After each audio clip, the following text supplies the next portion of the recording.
नहमदुहु व नुसल्ली अला रसूलिहिल करीम अम्मा बाद फ़अऊज़ु बिल्लाहि मिनश शैतानिर रजीम बिस्मिल्लाहिर रहमानिर रहीम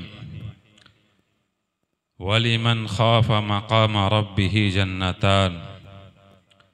मोहतरम बुज़ुर्गों, भाइयों और बहनों, देखें अल्लाह तबारक व तआला ने इंसान को पैदा किया और फिर उसे हुक्म दिया कि सुनो, इस कायनात के अंदर तुम जहाँ कहीं भी रहो अल्लाह से डरते रहो। अल्लाह के सामने तुम्हें खड़े होना है, अल्लाह के सामने तुझे जवाब देना है, अल्लाह के सामने तुम्हारे सारे पोल खोले जाएंगे। इन सब चीज़ों को ख्याल रख के ज़िंदगी गुजारना।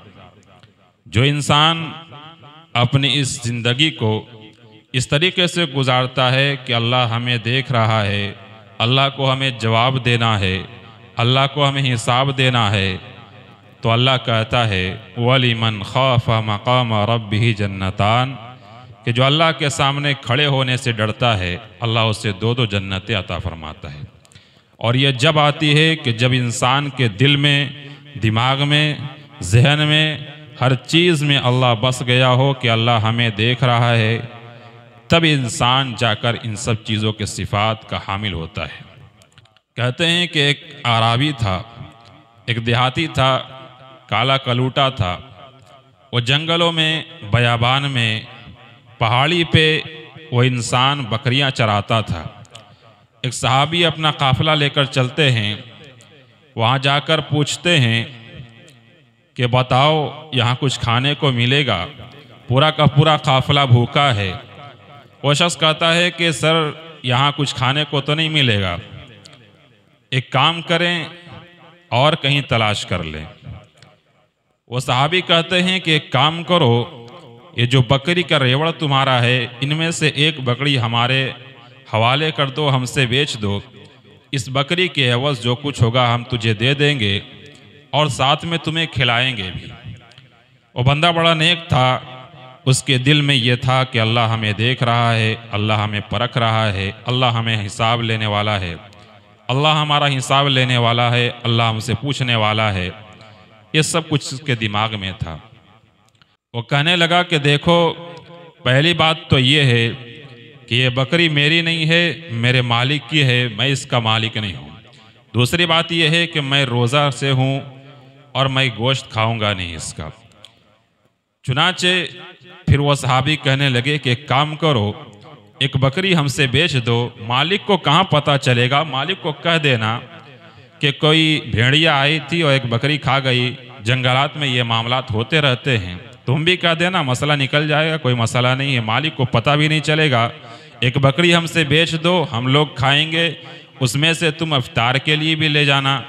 वो शख्स कहने लगा, और जो जुमला कहा है वो सुनने के काबिल है। उस शख्स ने बड़ा कीमती जुमला कहा है, बड़ा ही पावरफुल जुमला कहा। उसने कहा, ओ शख्स सुनो, मेरा मालिक नहीं देख रहा, लेकिन उस मालिक का मालिक यानी अल्लाह देख रहा है। मेरा जो असल मालिक है अल्लाह सुब्हानहू व तआला, वो हमें देख रहा है। वो इंसान जो काला कलूठा है लेकिन बकरी चराने वाला है, लेकिन दिल देखें कि उसे डर ये है कि अल्लाह सुब्हानहू व तआला हमें देख रहा है। जब ऐसा ईमान, ऐसा तक़वा इंसान के अंदर पैदा हो जाए तो फिर वो इंसान इंसान नहीं बल्कि एक फ़रिश्ता सिफ़त इंसान बन जाता है। ज़रूरत है हमें और आपको कि ऐसा खौफ, ऐसा डर अल्लाह की पैदा करें कि जहाँ कहीं भी जाएं, जंगलात में हो, बयाबान में हो, समंदर में हो, बाज़ार में हो, घर में हो, हर जगह अल्लाह का खौफ होना चाहिए कि अल्लाह हमें देख रहा है। मा यकूनु मिन नजवा सलासतिन इल्ला हुवा राबिउहुम वला खमसतिन इल्ला हुवा सादिसुहुम वला अदना मिन ज़ालिका वला अक्सरा इल्ला हुवा माअहुम। अल्लाह कहता है कि तुम अगर 4, 5, 6, 7 सरगोशी कर रहे हो, प्लान बना रहे हो, तुम समझ रहे हो कि कोई नहीं देख रहा है, घबराना मत, अल्लाह तुम्हारा 5वें का छठा है, अगर तुम 6 हो तो अल्लाह 7वां है, अगर तुम 7 हो तो अल्लाह उसमें 8वां है। चाहे तुम कितने लोग हो उसमें कि अल्लाह भी मौजूद है। तुम समझ रहे हो कि इतने को ही पता है, या तुम समझ रहे हो कि मैं सिर्फ अकेला हूँ, गुनाह कर रहा हूँ, कोई देखने वाला नहीं है। मेरे भाई याद रखना, अगर तुम तन्हा हो तो भी अल्लाह वहाँ मौजूद होता है। इसलिए अपने दिमाग में, अपने जहन में, अपने दिल में ये बैठाइए कि हम जहाँ कहीं भी रहें अल्लाह हमें देख रहा है। जब ये चीज़ पैदा हो जाएगी तो फिर अल्लाह के सामने खड़े होना आसान हो जाएगा। फिर इंसान मुत्तकी बन जाता है और इसे कहते हैं तक़वा। अल्लाह हम सबको अल्लाह का खौफ नसीब फरमाए। आमीन। वाखिर दावाना अल्हम्दुलिल्लाहि रब्बिल आलमीन।